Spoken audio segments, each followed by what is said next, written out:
Bismillahirrahmanirrahim. Welcome to lecture number 8 of CS 401 Computer Architecture and Assembly Language Programming. आज हम देखेंगे comparison and conditions. जैसा कि हमारे पास हायर लेवल लैंग्वेजेस में इफ़ एल्स कंडीशंस होती हैं, इसी तरह हम असेंबली लैंग्वेज में कंडीशंस कैसे अप्लाई कर सकते हैं। तो पहले हमने देखा कि हमारे पास एक इंस्ट्रक्शन थी JNZ, जिसके अंदर हम बोलते थे जंप इफ़ नॉट ज़ीरो, यानी हमारा ज़ीरो फ्लैग, अगर ज़ीरो फ्लैग हमारा सेट नहीं है तब आप जंप करें, अदरवाइज़ आप जंप ना करें। तो हमने कंडीशन लगा दी कि अगर ये है तो ये करें, अगर ये नहीं है तो ये करें। ठीक हो गया। तो ये हमारी एक सिंपल कंडीशनल जंप होती है, ठीक है, जिसके अंदर हम एक कंडीशन लगा देते हैं। तो इसी तरह हम फर्दर कंडीशंस लगा सकते हैं, जैसे हम कहते हैं ऑपरेंड ग्रेटर देन हो किसी और ऑपरेंड से या स्मॉलर हो।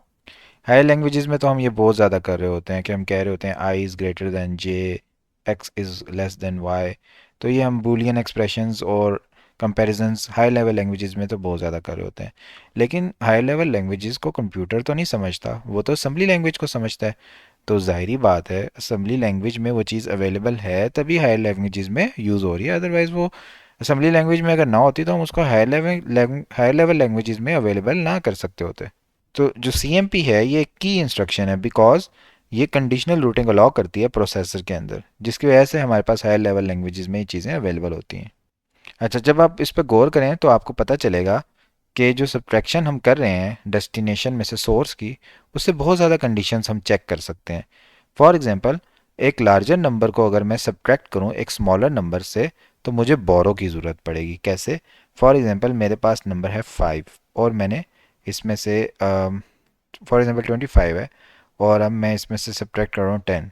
तो 5 में से अगर मैं ज़ीरो को माइनस करूँ तो मेरे पास आता है 5, और 2 में से 1 को माइनस करूँ तो मेरे पास आता है 1। तो मेरे पास 25 माइनस 10 बनेगा 15। लेकिन अगर मुझे यहाँ पर 15 में से 17 को माइनस करना है, तो जब मैं 5 में से 7 को माइनस करने लगूंगा तो मुझे यहाँ से बोरो लेना पड़ेगा। ठीक है। तो अगर तो मुझे बोरो लेने की ज़रूरत पड़ रही है तो इसका मतलब कि जो नंबर है जिससे मैं माइनस कर रहा हूँ वो छोटा है और जिसको मैं माइनस कर रहा हूँ वो नंबर बड़ा है। अगर दो नंबर इक्वल होंगे हमारे पास तो सब्ट्रैक्शन का रिजल्ट जो है वो ज़ीरो के इक्वल आएगा और ज़ीरो फ्लैग सेट हो जाएगा। इससे हमें पता चल जाएगा दोनों नंबर बराबर हैं।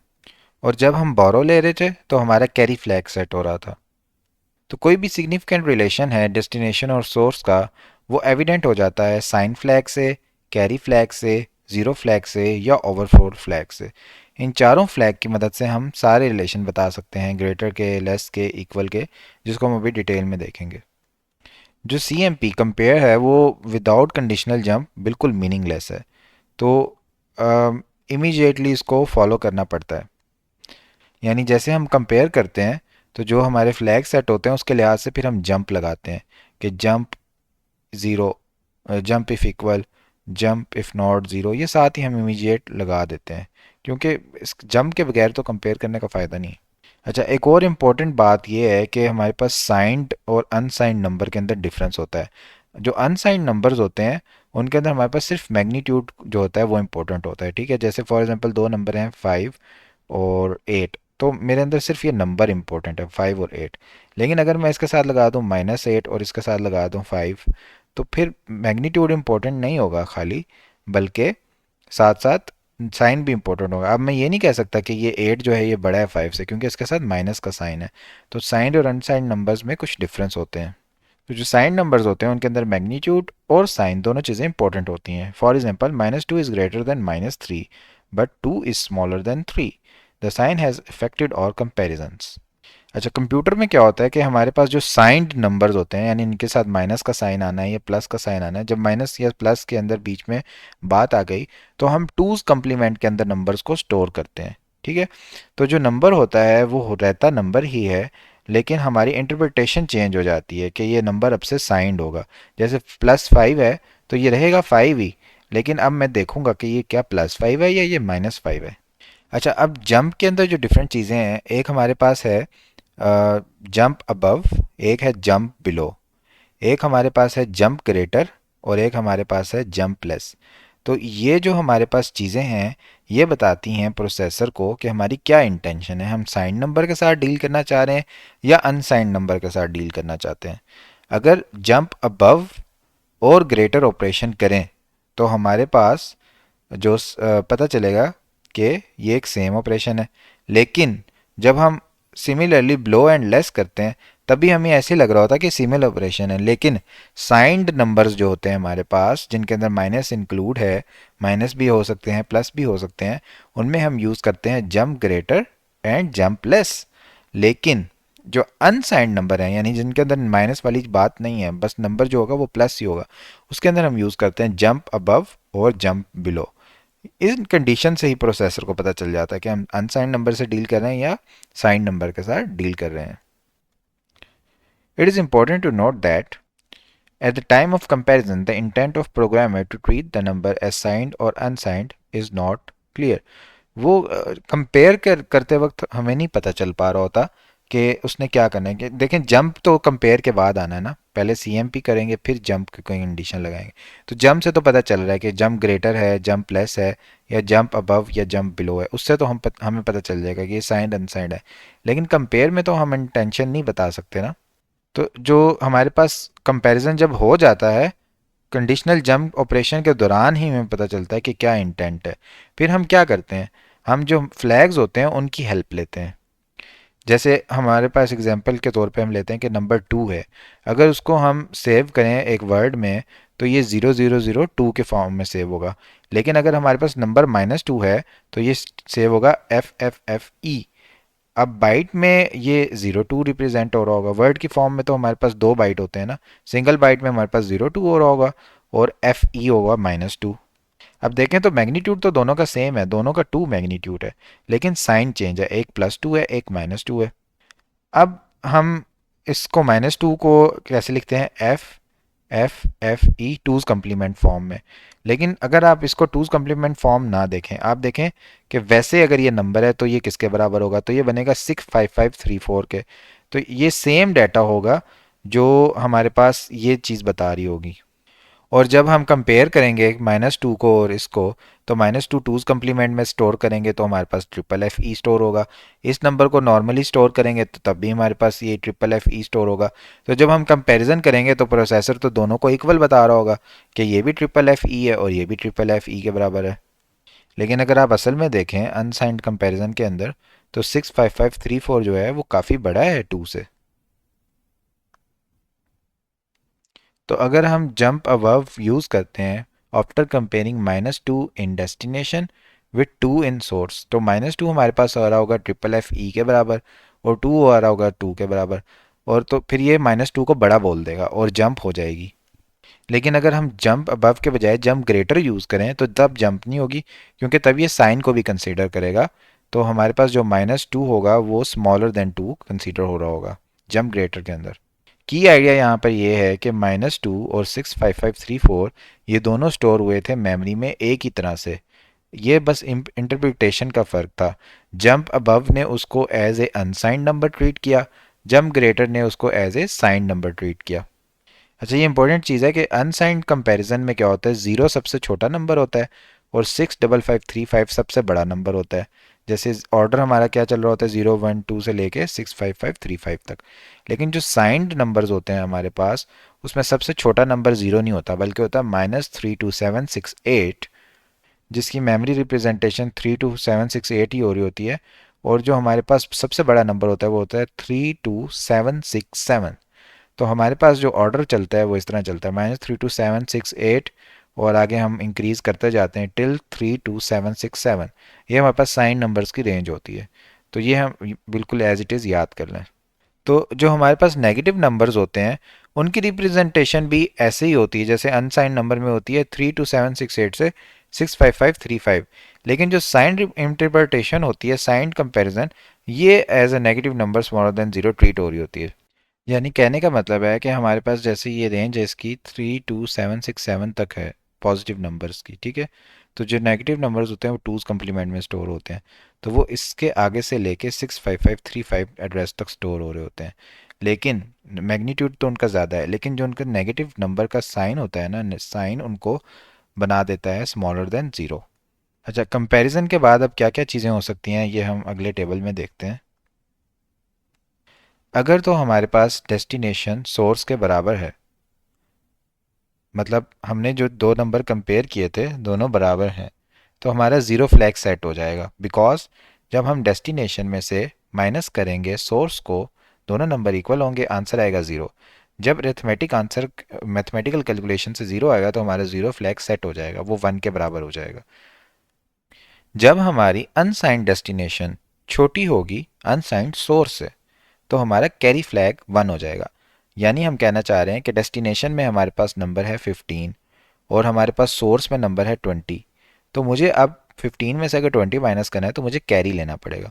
तो मेरा कैरी फ्लैग सेट हो जाएगा अनसाइंड नंबर्स के लिए।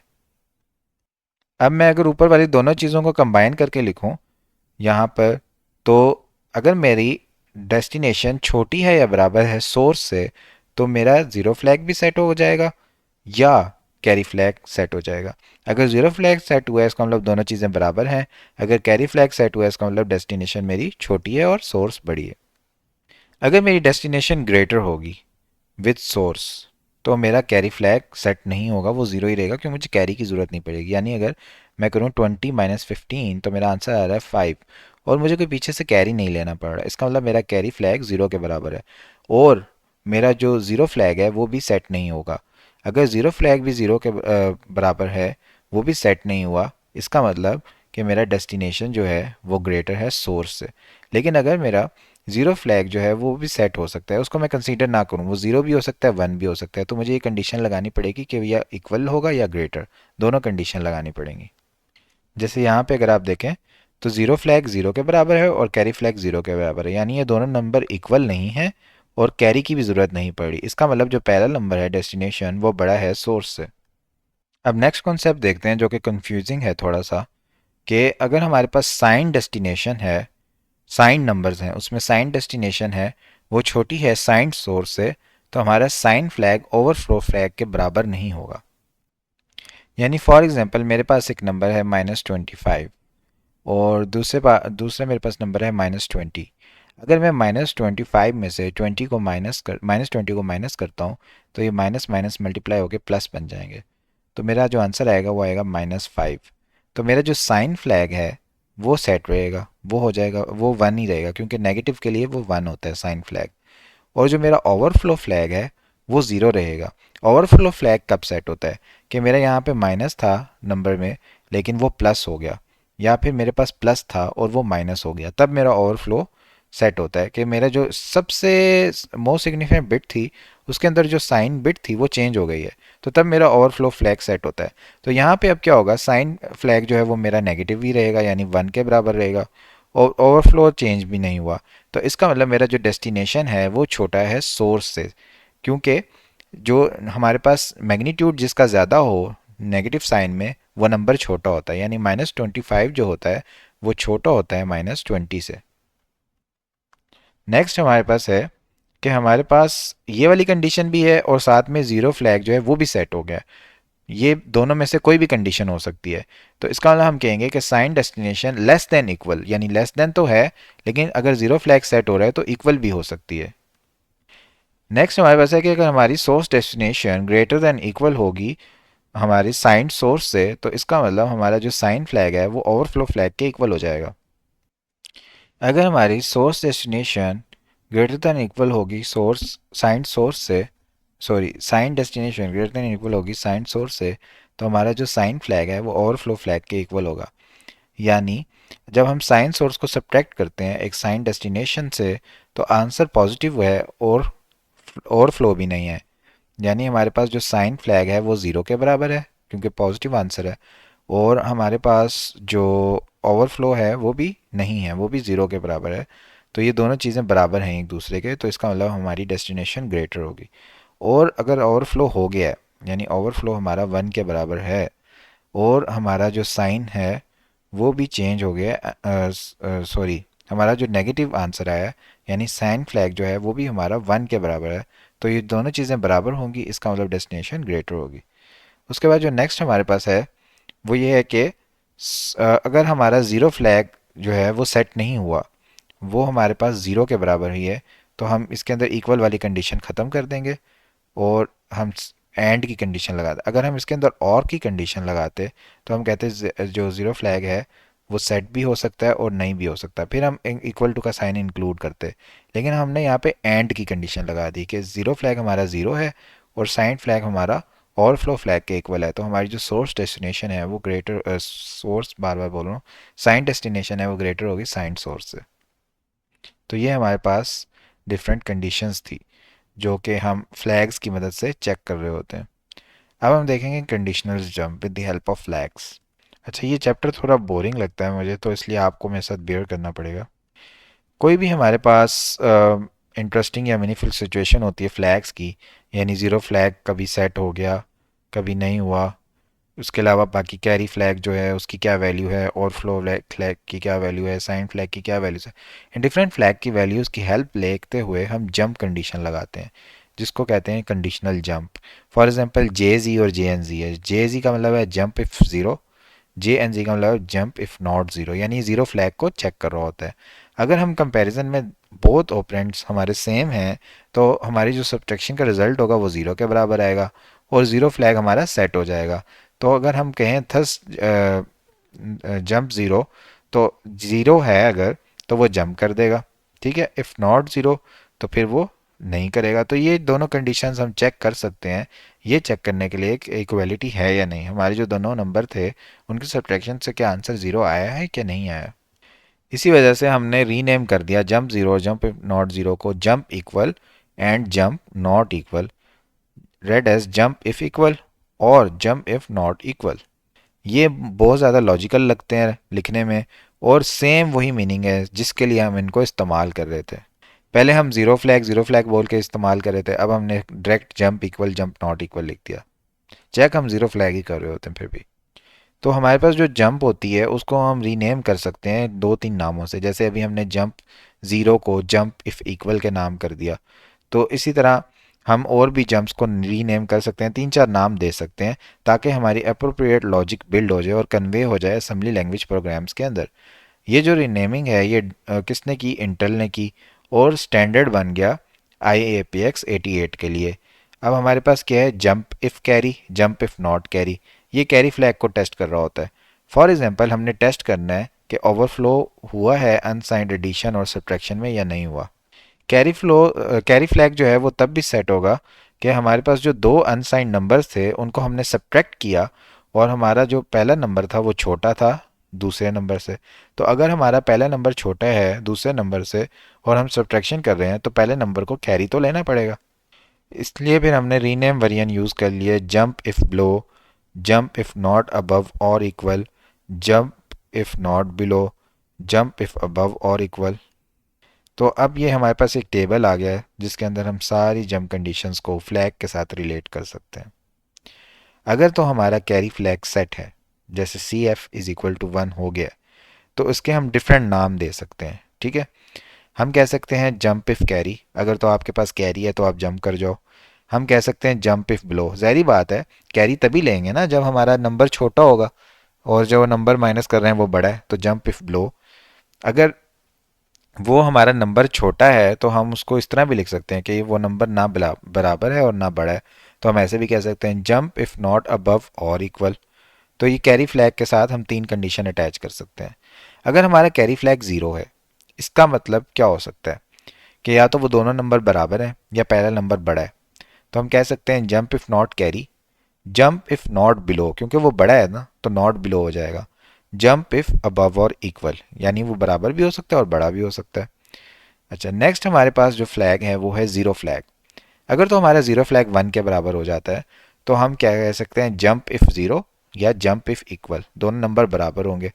अगर हमारे पास ज़ीरो फ्लैग सेट नहीं है तो हम कहेंगे jump if not equal, jump if not zero, ये दोनों कंडीशंस हम लगा सकते हैं। अगर हमारे पास कैरी फ्लैग भी सेट नहीं हुआ और ज़ीरो फ्लैग भी सेट नहीं हुआ तो हम कहेंगे कि हमें कैरी की भी ज़रूरत नहीं पड़ी और दोनों नंबर बराबर भी नहीं हैं, इसका मतलब पहला नंबर बड़ा है, तो हम कहेंगे जंप इफ़ अबव, या उसके ऑपोजिट हम कहेंगे, यानी हम क्या क्या कहेंगे, x is greater then y, या हम कहेंगे x is not less than और इक्वल टू y। ठीक है, ये दोनों बातें हम कह सकते हैं। तो हम कहेंगे जंप इफ़ अबव और जंप इफ़ नॉट बिलो और इक्वल। अगर हमारा ज़ीरो फ्लैग सेट हो जाता है वन के बराबर, इसका मतलब वो इक्वल होगा। या हमारा कैरी फ्लैग सेट हो जाता है, इसका मतलब कि पहला नंबर छोटा है, तो हम कहेंगे जंप इफ़ नॉट अबव। पहला नंबर छोटा है तो वो बड़ा नहीं होगा। लेकिन साथ में हम ये भी कह सकते हैं जंप इफ़ बिलो और इक्वल, क्योंकि ज़ीरो फ्लैग भी सेट हो सकता है ना, तो हम और इक्वल भी ऐड कर रहे हैं। ठीक है। अब हमारे पास अगर साइन फ्लैग ओवरफ्लो फ्लैग के बराबर नहीं है, ये कंडीशन तब होती है जब हमारी डेस्टिनेशन छोटी हो सोर्स से। तो हम कहेंगे जंप इफ़ लेस, कि वो छोटी है, और जंप इफ़ नॉट ग्रेटर और इक्वल, यानी वो ना बराबर है ना बड़ी है बल्कि वो लेस है। अगर हमारा साइन फ्लैग ओवरफ्लो फ्लैग के बराबर हो जाता है तो इसका मतलब है कि हमारी जो डेस्टिनेशन है वो ग्रेटर है।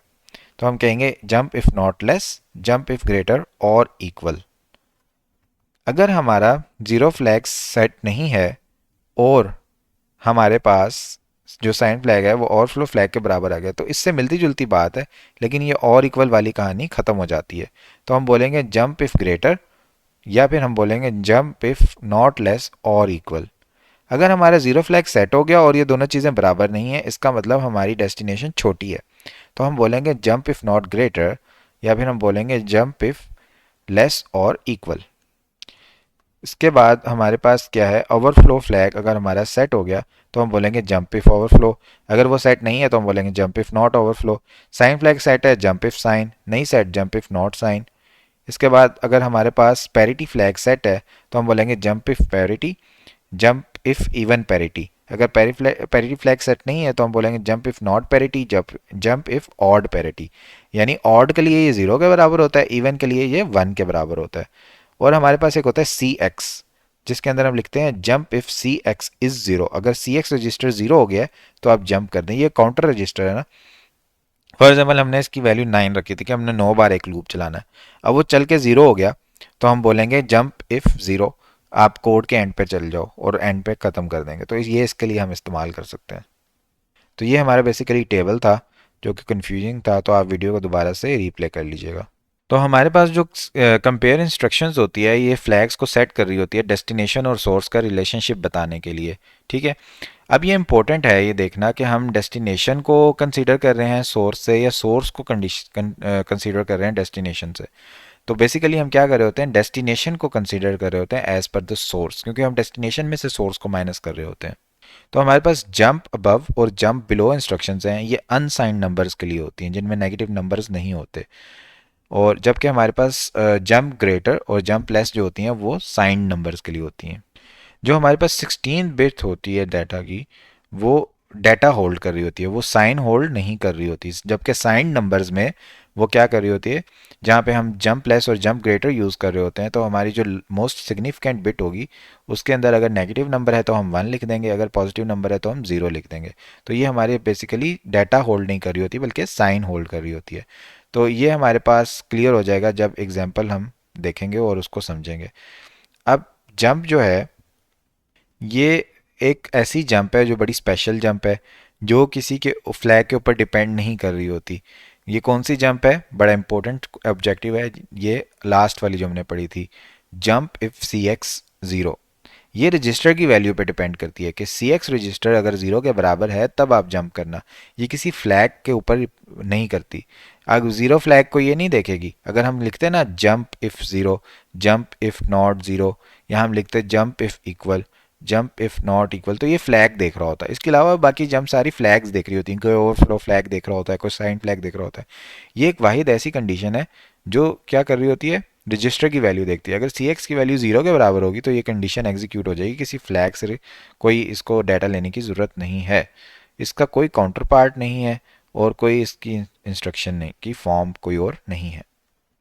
अब लास्ट चैप्टर में हमने एक एडिंग नंबर्स की एग्जांपल देखी थी, जिसमें हम 10, 5 और 15 को ऐड करते थे, हमारा रिजल्ट आता था 30।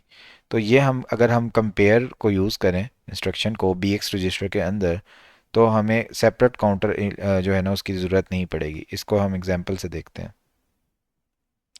तो हमारे पास बेसिकली ये डाटा है नम वन, जिसके अंदर हमारे पास वर्ड्स हैं 10, 20, 30, 40, 50, 10, 20, 30, 40, 50 डिफरेंट नंबर्स हैं। ठीक है। और यहाँ पर हमारा टोटल है जो इन नंबर्स को ऐड करके आता है। तो हम क्या करते हैं, सबसे पहले हम मूव कर देते हैं बी एक्स के अंदर ज़ीरो, फिर हम ए एक्स के अंदर भी ज़ीरो मूव कर देते हैं। ए बी एक्स के अंदर हम क्या कर रहे हैं, बेस रजिस्टर है, इसको रेस्ट के लिए यूज़ करते हैं, तो हम ज़ीरो इंडेक्स दे रहे हैं इसको कि हम ज़ीरो इंडेक्स से स्टार्ट करेंगे। और हमारे पास जो AX रजिस्टर है उसके अंदर हम अपना रिजल्ट स्टोर कर रहे हैं, जो कि हमारा अकोमुलेटर रजिस्टर है। हम रिजल्ट अकोमुलेट करेंगे इसके अंदर। सबसे पहले हम क्या करते हैं कि हम नंबर पहला जो है हमारे पास num one plus B X पहले तो ज़ीरो है ना, और नम वन की वैल्यू जो भी है तो ये पहले यहाँ पे 10 को ऐड करेगा AX रजिस्टर के अंदर। फिर हम यहाँ पर वर्ड्स यूज़ कर रहे हैं ना, तो वर्ड हमारे पास 2 बाइट के होते हैं, तो हम 2 ऐड कर देंगे BX में। BX पहले ज़ीरो था, अब ये 2 के बराबर हो जाएगा। ठीक हो गया। अब हम कंपेयर करेंगे क्या BX 20 के बराबर हो गया, क्योंकि टोटल हमारे पास जो एलिमेंट्स हैं वो हैं 10। और अगर हम देखें तो हमने हर एलिमेंट को दो दो के स्टेप में देखना है, तो टोटल हमें 20 एलिमेंट्स, 20 नंबर्स जो है ना देखने हैं। तो हम BX को जस्ट 20 से कंपेयर करके ये देख लेंगे कि क्या हम आखिरी वैल्यू पर पहुंच गए हैं या नहीं पहुंचे। ये जब हम कंपेयर करते हैं अगर, और हम देखते हैं jump if not equal L1, अगर तो ये हम पहुंच गए हैं 20 पे, फिर तो आप क्या करो, आगे ही चलना शुरू कर दो। ठीक हो गया। और AX के अंदर जो अभी तक रिजल्ट अकोमुलेट हुआ है वो टोटल में डाल दो। लेकिन अगर जंप इफ़ नॉट इक्वल, अगर ये दोनों कहानियाँ बराबर नहीं हैं, अभी तक आप 20 इंडेक्स पे नहीं पहुंचे, तो आप इस जगह पे आओ और दोबारा से एग्जीक्यूशन करो। तो ये तब तक एग्जीक्यूशन करता रहेगा जब तक हम 20 इंडेक्स पे नहीं पहुंच जाते और हमारे BX के अंदर भी 20 नहीं आ जाता। जब ये BX में भी 20 आ गया, यहाँ पे भी 20 आया, दोनों चीज़ें आपस में कंपेयर हुई, इसका मतलब हम लास्ट इंडेक्स पे पहुंच चुके हैं, तो हमारा ज़ीरो फ्लैग सेट हो जाएगा। ज़ीरो फ्लैग जो है हमारा वो 1 के बराबर हो जाएगा। ये कंडीशन हमारी जो है ये फॉल्स होगी और हम नीचे आ जाएंगे, जंप नहीं लगेगी, और ये यहाँ पे मूव कर देगा टोटल में अकोमुलेटेड। और ये हमारी जो टर्मिनेशन की कमांड है डॉस की, वो एग्जीक्यूट हो जाएगी और हमारा रिजल्ट स्टोर हो चुका होगा एक मेमोरी लोकेशन में, जो कि टोटल को रिप्रेजेंट कर रही है। यहाँ से भी आप ये सारी कहानी पढ़ सकते हैं जो मैंने आपको ज़ुबानी कलामी बता दी है। अब कंडीशनल ब्रांचिंग हमने देखी क्या थी, और कुछ चीज़ें अभी रह गई हैं असेंबली लैंग्वेज में, ताकि हमारे कुछ गैप फिल हो जाएं। तो अभी इमेजिनेशन की बात है और स्किल की बात है, बाकी आप कुछ भी प्रोग्राम लिख दें। यहाँ पे हमारा लेक्चर एंड होता है। Thank you so much everyone for watching and joining. Take care. Allah हाफिज़।